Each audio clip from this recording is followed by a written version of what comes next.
Trying to lose weight? It's time to try Hers. At forhers.com/4u, you can access affordable, doctor-trusted weight loss treatments tailored just for you. These include oral medication kits or compounded GLP-1 injections. Through Hers, pricing for oral medication kits start at just $69 a month for a 10-month plan when paid in full upfront. No hidden fees, no membership fees. You shouldn't have to go out of your way to feel like yourself. Hers brings expert care straight to you with 100% online access to personalized treatment plans that put your goals first. Reach your weight loss goals with help through Hers. Get started at forhers.com/4u to access affordable, doctor-trusted weight loss plans. That's forhers.com/4u, forhers.com/4u. Paid for by Hims and Hers Health. Weight loss by Hers is not available everywhere. Compounded products are not FDA approved or verified for safety, effectiveness, or quality. Prescription required. Restrictions at forhers.com apply.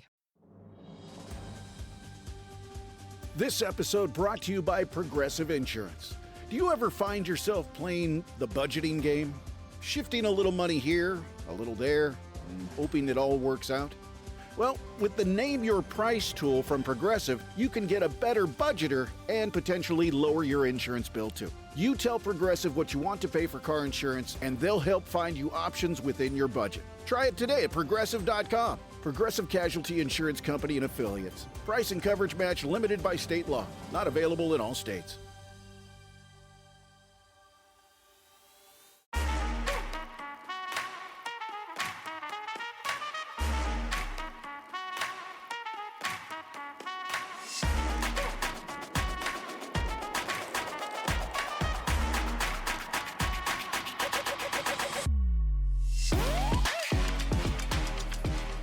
Hello, everybody, and welcome to another episode of Attack the Baseline, a WNBA podcast where every episode we attack our baseline knowledge of the WNBA. We're your hosts, John and Kristen Barber, and today we're back to check the state of the first round of the 2025 WNBA playoffs and to react to some of the award announcements that we've already received this week. It's been an exciting time, and before we get into all of it, Kristen, how are you? I'm great. Other news is that the first women's sports bar is opening this Friday in Philly. Mm-hmm. First women's sports bar in Philly. In Philly. Yes, not in the country. There are many of those. So that's exciting. We're hoping to go. Now we hopefully will be able to watch the game 3 of Mercury Liberty there. Mm-hmm. So that will be very fun.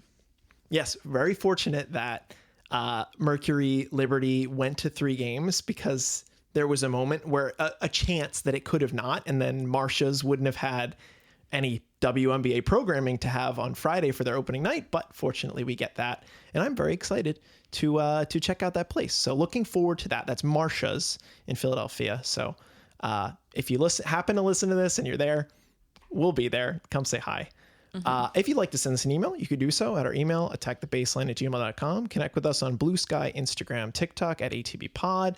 Leave us a 5-star rating and review on whatever platform it is that you listen. Hit subscribe so that you get the next pod drop as we continue to talk through playoff stuff.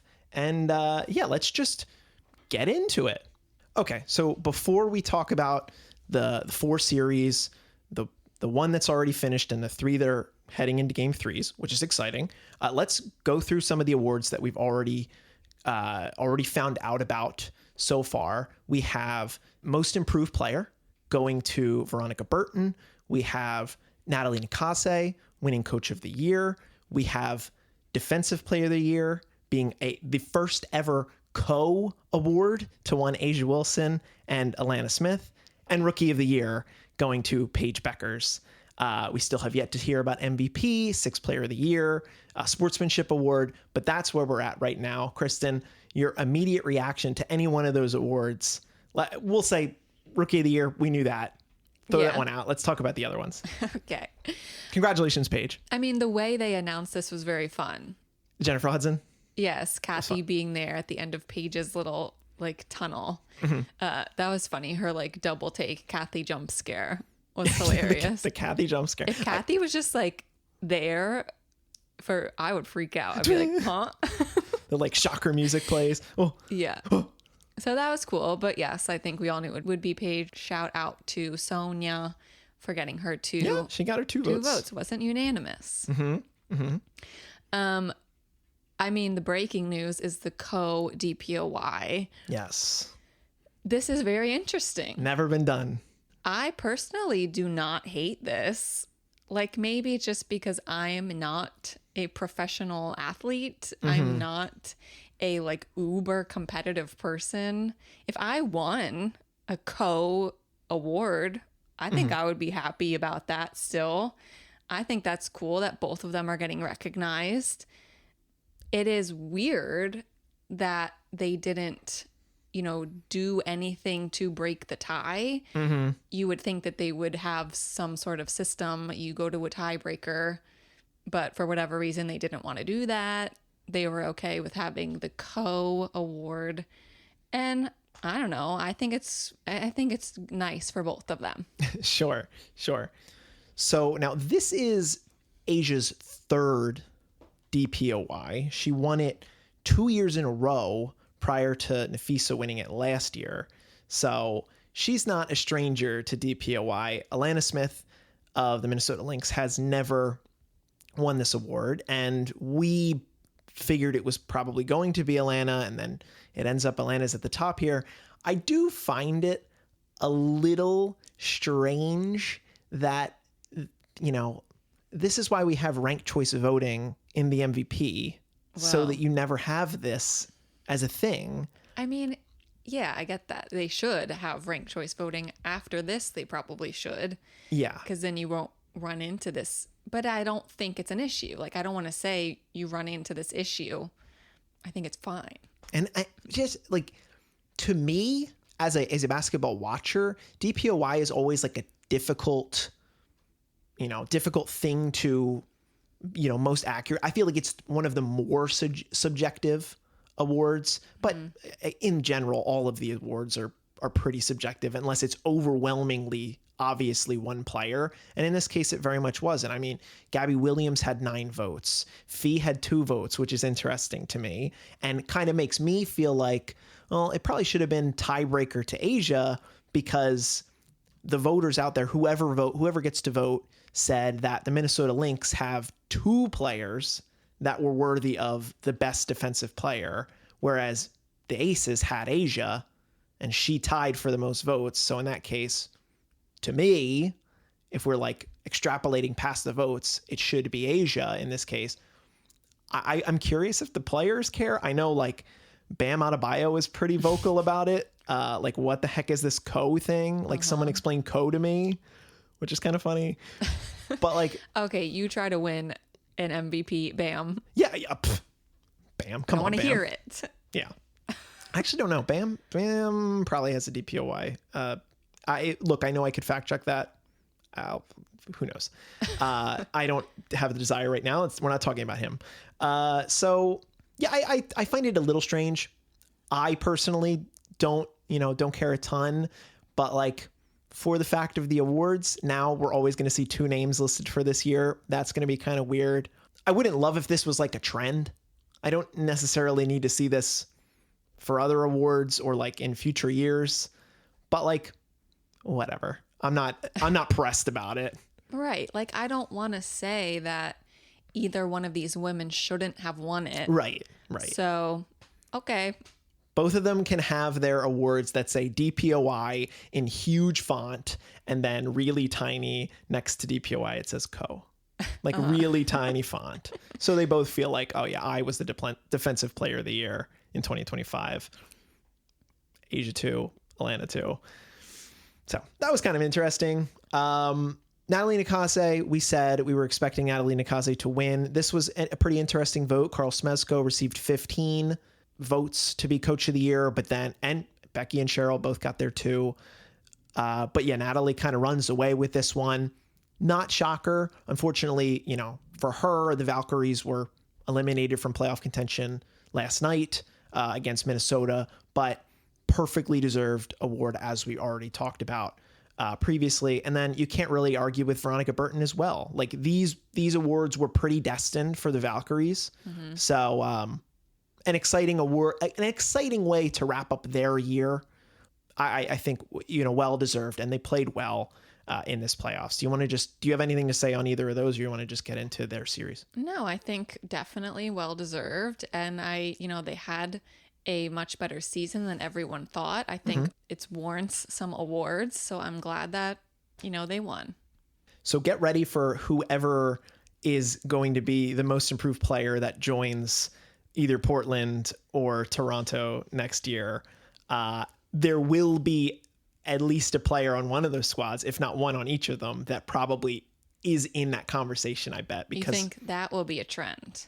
It makes sense. It does, because one of these, role players on a team becomes a starter, and now they have increased opportunity.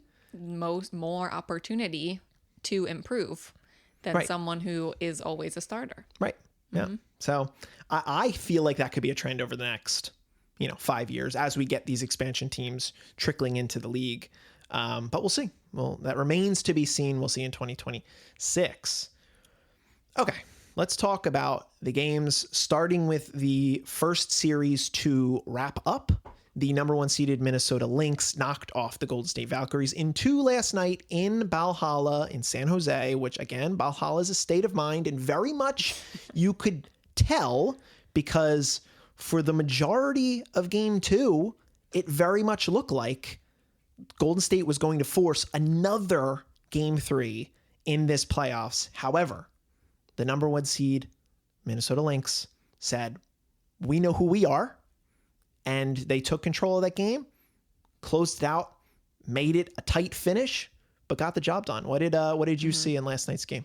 I loved the game last night. It was stressful. It was a lot of good defense by both teams.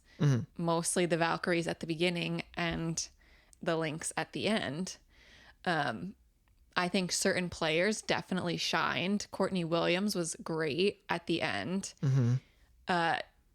Dejanay had great flashes. I'm worried she might be hurt. I saw her holding her knee a little bit at the end of the game. Hopefully that's nothing major, something I'll keep my eye on. Good thing that they have more rest now. Jessica Shepard was had some really great rebounds. That was all she did. No points, 6 boards. Important O boards in the end of the game there. Yes, she did the job that they needed her to do. Everyone else can score, just get us our rebounds. So she did that. Natisha Heidemann was great. So it was a very good game. At least the end of it was very good by the Lynx. Huge, massive props to them for not giving up, for fighting through the insane energy in Valhalla. I posted that is no joke. No. Playing in this arena, that's crazy. The energy in there was wild. And the Valkyries were playing amazing too. Obviously Veronica Burton was great. Yeah. Zandalicini had some really good baskets. And some crazy passing. Yes. She had a couple excellent zip passes into the paint. Yeah, it was not back and forth, because it was a claw back into it game for Minnesota. It was a 1-point game. Zandalicini had the look. It was a pretty close shot at what would have been a buzzer beater winner to take it back to Minnesota. But I guess from the arc of the series, even in game 1, Golden State threw the first punch. They got out to an early lead, and then Minnesota came back mostly from what I saw in game 1. It was Natisha Heidemann to me that offered the spark plug that said, guys, we can't lose this game. We can't lose game 1 in Minnesota. She, has been such an important player off the bench for this team, and just was able to provide them with what they needed. They're playing her a ton of minutes in both games, because Cheryl obviously trusts her, and it's cool that her and Court are so important that we're seeing her in an elevated role than we did last season, and I think that's going to matter for this team. She was my X Factor player, and obviously you've already mentioned Jessica Shepard is an X Factor player. But game 1 was a 30-point win for Minnesota, and this was a 1-point win for Minnesota. So you got to give credit to Golden State for the atmosphere that they curated, for the effort by the players. And it's kind of crazy because, like, it could kind of be, and I don't mean this in the certain sense, but like it could be kind of like a flash in the pan for this team just because of all the question marks. All these players were selected out of expansion. They could go elsewhere. I don't know how many of these players stay in Golden State just because of the nature of this upcoming offseason. So they could be a very different looking team next year. Of course, they're going to keep their best players, or do their best to keep their best players, and they have really good coaching. But like, do you feel like we can expect this next year for Golden State, or expect an improvement from them next year? Yeah, I think so. I think you get a couple good free agents. I think people want to come there now. They see how good of a place to play it is. And I think they'll be better next year.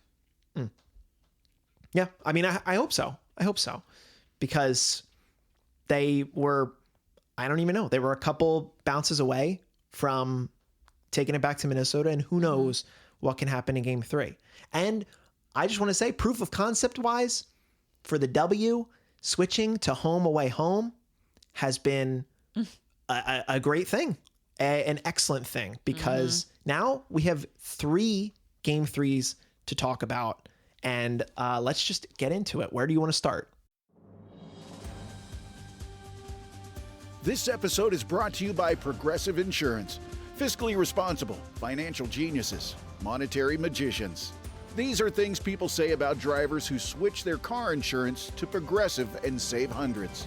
Because Progressive offers discounts for paying in full, owning a home, and more. Plus, you can count on their great customer service to help you when you need it, so your dollar goes a long way.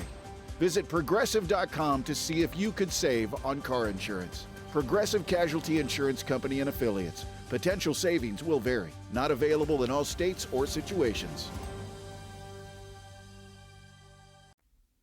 I do just think, the trend of what happened in these 3 other games is so interesting. How the losing team in game 1 basically dominated, and it totally flipped In game 2. in game 2, the opposite way. Right. Like, that's crazy to me. Especially crazy with New York and Phoenix, where they won in the away stadium. Well, and I wouldn't say that Seattle didn't dominate. Sure. Seattle only won by 3, and they kind of had a similar Lynx come from behind effort there. But yes, in the case of Atlanta and Indy and Phoenix and New York, we saw pretty, considerable blowouts, command for 90% of the game from those winning squads. Yeah. Most interestingly, I mean, obviously, the fact that the Aces lose the second longest win streak in the history of the league. They were 1 game away from tying the 2001 Sparks for longest win streak of all time. And they're playing this Seattle team who halfway through the game 2 looked like they were going to be dead. So the fact that, I don't know what happened, Erica Wheeler knocks down a 3 and looks up to the basketball gods and says, finally, and then starts to make bucket after bucket. And Dominique Malunga hits the and one, hits the free throw, 19 years old to hit the go-ahead free throw. And then Skylar hit a dagger. It's like, wow. I mean, I couldn't necessarily see it when Seattle was down by 14 in the second half, but they got it done. And I'm now very excited to see game 3 tonight as we're recording this between these 2 squads. But I mean, I think my biggest concern about tonight's game is that Asia hurt her elbow. We saw her fall down hard, and it affected her as she closed out that game. So, like, what's that going to mean for the rest of the series? Yeah, it just really would have been so shameful for the Storm if they lost by another double digits in the second game at home. Just a shame. So I'm very glad that they just like didn't embarrass themselves in that way. I was feeling so bad for Dominique Malunga after game one. Mm-hmm. She's getting a lot of crap. Unnecessary crap. She's a kid. Well, not that I've seen people like say she's being bad. Mm-hmm. I just think Asia is just like being so hard on her. Of course, Asia is guarding her, but it's just like, oh, Dominique just getting her shots blocked. I just felt sad for her. But this is just such good training. It's such good experience. She's going to be incredible. But you just see her first playoff experience in her first game. It was very sad. Mm-hmm. But the second game was much better for her. Right.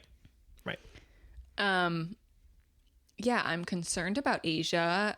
Hopefully we'll see how she does in her shot attempts. Yeah. She really did not even attempt baskets after landing on her elbow. Yeah, deferred often. Yes. So we'll see pretty early if they are going to her or if they're trying to go through Jackie. And I would expect them to go through her because like she knows that it would be I think it would be a very bad look for the Aces if they lose this series after how everyone's changed the narrative. Like it would be like kind of how we felt about them in the first half of the season, to, be frank. Mm-hmm. But it's interesting though, because they've been climbing and climbing and climbing and they've looked so invincible, and that's been broken finally. Mm-hmm. Where do they revert back to? Mm-hmm. That's what I said. I was like, when they lose, are they going to like unfortunately fall back into what it was like to lose? Right. And be like, oh God, we lost. We're not invincible anymore. Mm-hmm. I don't know. I think they still beat Seattle, but perhaps the next series. It could matter for the next team that plays them. I agree. So let's talk about their eventual future matchup then, which would be the winner of the 3-6 matchup between Atlanta and Indy.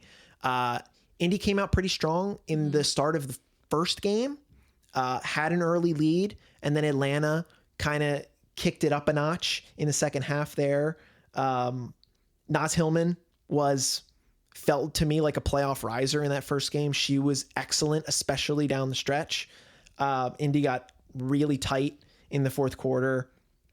And, I was loving what I was seeing out of Leash and out of Rye and out of Bree Jones. And then kind of nobody was there for them in game two. A really, really sluggish effort by Atlanta in the second half of that game. And of course, some messy things happening on the court, some unfortunate things being said to my GOAT, Alicia Gray. Imagine, like, you're saying that to one of the sweetest players in the W and making her feel so terrible. Mm-hmm. Like, get that out of the game. Like, just an awful way to end the game. Awful. Mm-hmm. Yeah, and I think, I could have seen this coming. Indiana winning at home. That's sure. They love to do that. Hard to play there. Yeah. That's, another very tough place to play. Mm-hmm. And Indiana just goes so hard, so fearless. Yes. Very rough, very tough. Yes. And a lot of players got into foul trouble. Lexi Hall got in a lot of foul trouble at the beginning. Mm-hmm. But they held it together and they really made it hard for Atlanta to score. Yeah. So I don't know. I don't know about this. I don't know either. Like I've said, like I'm expecting Atlanta to win tonight, but I think this is going to be down to the last couple minutes game. Like I think this is going to be a 2 to 5 point margin here. And, Kelsey Mitchell, she's been very good. They cannot. They're like leaving Kelsey Mitchell open a lot from three. She was 4 for 8 in game 2. Mm-hmm. She very much had her shot, and they're going to need her to lead the way if they're going to win here. But in game 2, Pow was the leading scorer for Atlanta off the bench with 11 points, and that was mostly garbage time minutes. Like Rye and Leash only combined for 19 points, and they were a combined 7 of 25 from the field. It was really I don't rough. think that's going to happen again, especially in Atlanta, where surely they will feel more comfortable. Yeah. So could be interesting, an interesting result here, but well, who's to say? We're going to lock in tonight and find out the winner, who will face off against either one of Vegas or Seattle when we find the result of that game. Well, I will say we've seen a rebound game from one Satu Sabali. Yeah, big time. Big time. Big time. She was 2 of 17 in the first game. I wanted to like rip my eyeballs out. Oh my God. It was rough. It was a rough watch. It was just like, oh my God, stop. Yeah, very, very rough for Satu. I think the Mercury should have won that game. They had so many opportunities to do so. And like AT wasn't shooting well a bunch of the time. So that was just the whole game for Phoenix was rough. Yeah. And it was still very close. Yeah. Yeah. Took overtime. It took overtime. There you go. Like, Alyssa Thomas smoked so many layups in this game. So many. It was so unlike her. But there was some sort of weird cosmic history because they kept saying on the broadcast, 8 consecutive series, the Mercury have lost game 1. That's remarkable. They haven't won a game since 2021. Won a playoff game? That's what they said. That's what they said in the broadcast. Because they're getting swept. Because they're getting swept in the first round. They're like not getting there. But it was just like the fourth quarter. The fourth quarter of the first game, nobody on either team could find the basket. It was crazy. It was so slow from just a scoring perspective. Right. You're just like begging somebody, please. But at the end of the day, New York gets it done. But I think the biggest moment, unfortunately, and I'll say for, New York fans listening, I apologize for what I'm about to say, but I think the most important thing that happened in this game, whether it's a bad thing, but Stewie hurting her MCL in overtime, I kind of think, to me, that like the chances for New York to repeat this year kind of drops off a cliff with this injury. Going into the playoffs, I said on the pod that Stewie was finally ascending again. She was getting back to scoring 20 plus points a game, and she was looking great. And now, like, it was so clear in game 2 when she had that knee thing that was shocking her knee and keeping it warm so that she was able to play on the MCL. And Holly Rowe kept saying, it looks fine. It looks fine. It's clearly not fine. It didn't look that bad. Like, she wasn't limping around, but yeah, she couldn't really score. Not the same way that we were seeing her score after she came back from her other injury. Yeah. She's finally back and looking good, and then she hurts her knee. As someone who watches Joel Embiid all the time hurt his knee, I know when Stewie's had knee problems the last several months now, and this is not going to be an easy thing to overcome. I shouldn't discredit Natasha Cloud.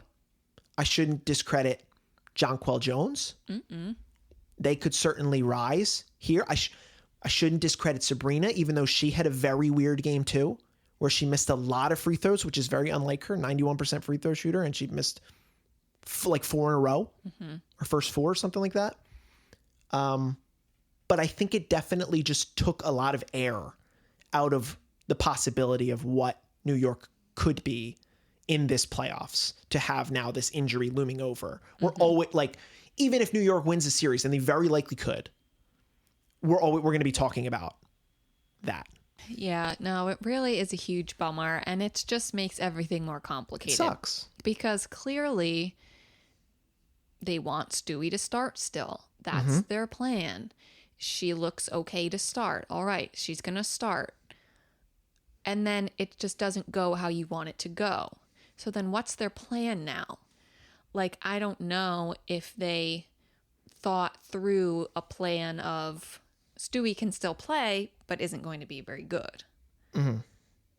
Kind of this middle ground where she's there. It's tough because you just can't take your starter out of the starting lineup. If they're going to play, you might as well just start them. Yeah. But then you can't really do the plays that you normally do. I mean, she played 40 minutes in game 1, and in game 2, just for reference, she played 20 minutes. Yeah. Half the time.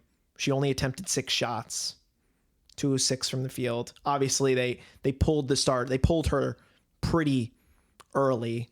Mm-hmm. They brought her back in when they were down 19. That was crazy. Which I sort of questioned. But, you know, friend of the pod, Alana said in our group chat that, you know, Stewie can take over a game, so you might as well try and see if she has it in her to take over a game. Yeah. But they didn't let her outplay after that moment. They pulled her after the third quarter and said, look, just be somewhat healthy for game 3 because we're pretty confident we're going to go to game 3. Mm-hmm. And they will be going to game 3 back in Phoenix. Yeah. Which, if I were Alyssa Thomas and Satu and Ka, I'm not losing again in Phoenix. I need Satu to tell that to herself and not lose. And Ka's been good for Ka's sure. Been good, yeah. Yeah, I don't know. I need a better performance out of them in Phoenix. And I really am not, I'm not discrediting New York. Like, they have such a deep playing pool. Mm-hmm. Mm-hmm. Like, I'm not going to think negatively of Jonquel Jones for 1 second, that she can't dominate. Mm-hmm. Emma Meeseman could serve to show me a little bit more. She's not been incredible. Personally, she got to show me a little bit more. Maybe if she says, okay, Stewie's not going to be what we need her to be, I'm going to take over now. Maybe she does that. She just literally won the MVP of Eurobasket. So, like, she's got to have it in her. Yeah, I mean, I need her to say, I need her to look at the camera and say, it's Emma Meeseman time. And then take over. And then Tosh Cloud was great in the first game. I hope she's plays excellent again.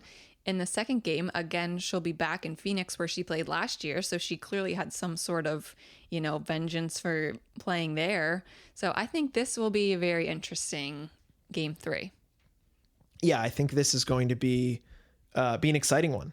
And I'm kind of expecting this game to be a little less close than Indy and Atlanta. I just think that, I don't know, AT was doing the thing where she is laughing and cackling when they're up by 20, you know, midway through the third quarter. And I'm like, okay, she's feeling it. And I've kept saying over the last couple weeks that, like, no one's making you more confident that you can get a W than Alyssa Thomas. Mm-hmm. So I kind of can't choose against her with the state of New York right now. But if it goes New York's way and they end up being the ones to take on Minnesota in round 2, wouldn't be completely stunned. But it unfortunately ends up not being an honest rematch of the finals with now a hurt Breanna Stewart. Mm-hmm. So we're going to see how that goes. Mm-hmm. Yes. 2 games tonight and then 1 game tomorrow. And then the next series starts on Sunday. And then these semis starting on Sunday, where we will go to 5-game series and we'll get into a nice little longer term series. I always like that because then you can see some like changes, shifts by some of the coaches. So looking forward to getting into that. Again, if you'd like to email us, you can do so at our email, attackthebaseline@gmail.com. Connect with us on Bluesky, Instagram, TikTok at ATBPod. Leave us a 5-star rating and review on whatever platform you listen to. Subscribe, and we will be back so soon to talk more about this exciting WNBA playoffs. But Kristen, I'm staring at the baseline. What are we going to do? Attack it. Attack the baseline. Thank you so much for listening, and we'll be back very soon.